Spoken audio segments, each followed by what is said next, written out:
Well, we just finished the I Survived book. It was very serious, sometimes sad, but also exciting. So I thought we would go from something based on history and fact to something a little bit silly. It's this time of year I think we need a little silly. So we're going to read, some of you know it, some of you love it, Sideways Stories from Wayside School. I know these are fun stories, so let's just jump right in. The introduction. This book contains 30 stories about the children and teachers at Wayside School. But before we get to them, there's something you ought to know so that you don't get confused. Wayside School was accidentally built sideways. It was supposed to be 1 story high with 30 classrooms in a row. Instead, it's 30 stories high with 1 classroom on each story. The builder said he was very sorry. The children at Wayside like having a sideways school. They have an extra large playground. The children and teachers described in this book all go to class on the top floor. So there are 30 stories from the 30th story of Wayside School. It has been said that these stories are strange and silly. That is probably true. However, when I told stories about you to the children at Wayside, they thought you were strange and silly. That is probably also true. So that's the introduction. The first chapter is called Mrs. Gorf. So at the end of the chapter, decide, would you rather have me as your teacher or Mrs. Gorf? Mrs. Gorf had a long tongue and pointed ears. She was the meanest teacher in Wayside School. She taught the class at the 30th story. If you children are bad, she warned, or if you answer a problem wrong, I will wiggle my ears, stick out my tongue, and turn you into apples. Mrs. Gorf didn't like children, but she loved apples. Joe couldn't add. He couldn't even count. But he knew that if he answered a problem wrong, he would be turned into an apple. So he copied from John. He didn't like to cheat, but Mrs. Gorf never taught him how to add. One day, Mrs. Gorf caught Joe copying John's paper. She wiggled her ears, first the right one, then the left, stuck out her tongue, and turned Joe into an apple. Then she turned John into an apple for letting Joe cheat. Hey, that isn't fair, said Todd. John was only trying to help a friend.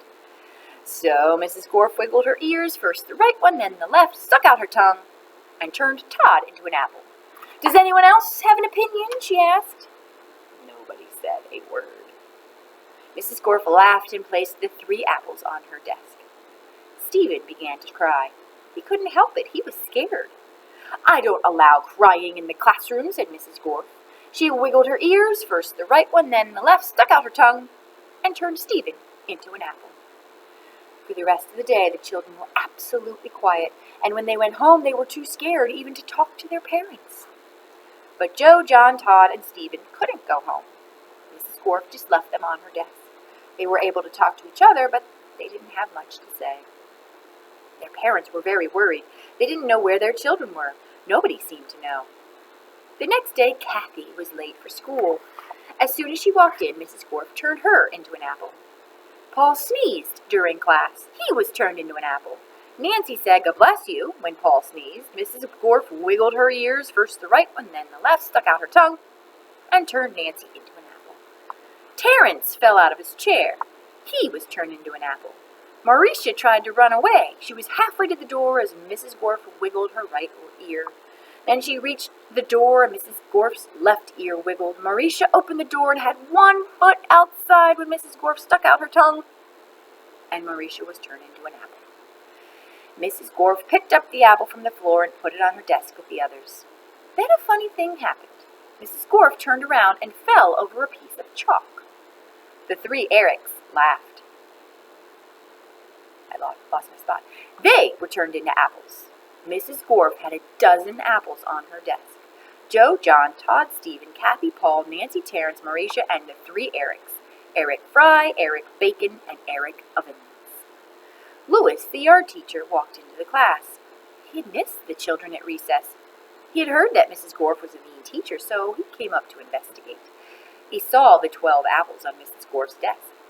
I must be wrong, he thought. She must be a good teacher if so many children bring her apples.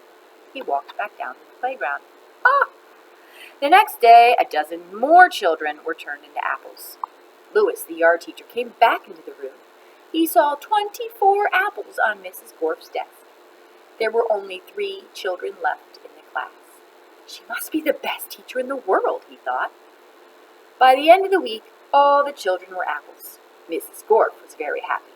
Now I can go home, she said. I don't have to teach anymore. I won't have to walk up 30 flights of stairs anymore. You're not going anywhere, shouted Todd. He jumped off the desk and bopped Mrs. Gorf on the nose. Then the rest of the apples followed. Mrs. Gorf fell on the floor. The apples jumped all over her. Stop, she shouted, or I'll turn you into apple sauce. But the apples didn't stop, and Mrs. Gorf could do nothing about it. Turn us back into children, Todd demanded. Mrs. Gorf had no choice. She stuck out her tongue, wiggled her ears, first the left one and then the right one, and turned the apples back into children. All right, said Marisha, let's go get Louis. He'll know what to do. No, screamed Mrs. Gorf. I'll turn you back into apples. She wiggled her ears, first the right one, then the left one, then stuck out her tongue. But Jenny held up a mirror, and Mrs. Gorf turned herself into an apple. Pretty good thinking. The children didn't know what to do. They didn't have a teacher. Even though Mrs. Gorf was mean, they didn't think it was right to leave her as an apple, but none of them knew how to wiggle their ears. Louis, the yard teacher, walked in.